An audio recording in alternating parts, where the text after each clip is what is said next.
महाराष्ट्र हादरवणारे एक भयानक रॅकेट. गोट्यात कांद्याच्या चाळीत अगदी धावत्या कारमध्येही गर्भलिंग निदान.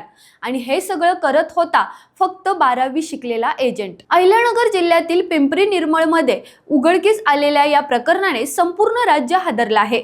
या रॅकेटमध्ये आता इंडियन मेडिकल असोसिएशनचे माजी राज्याध्यक्ष डॉक्टर रवींद्र कुटे यांच्यासह 12 जण अटकेत आहेत.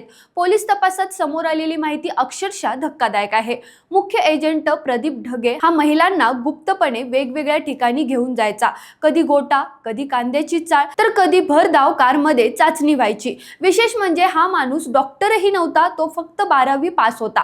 तरीही उच्च शिक्षित कुटुंब, सुशिक्षित महिला स्वतःचा आणि बाळाचा जीव धोक्यात घालून त्याच्याकडे जात होत्या. पोलिसांच्या मते दिवसाला जवळपास 10 महिलांची गर्भलिंग चाचणी होत होती.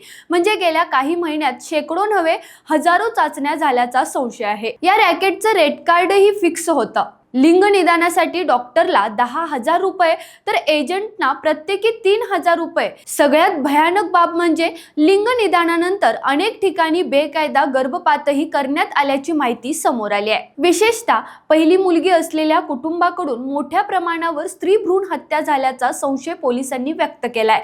या रॅकेटची पद्धतही सिनेमाला लाजवेल अशी होती. आधी 8 ते 10 गर्भवती महिला जमा केल्या जायच्या, त्यांच्या नातेवाईकांकडून रोख पैसे घेतले जायचे आणि मग महिलांना गुप्त ठिकाणी नेऊन चाचणी केली जायची.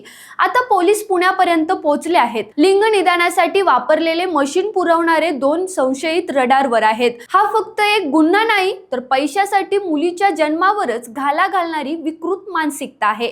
महाराष्ट्राला हादरवणाऱ्या या रॅकेटचा तपास आता आणखी मोठे धक्के देण्याची शक्यता आहे.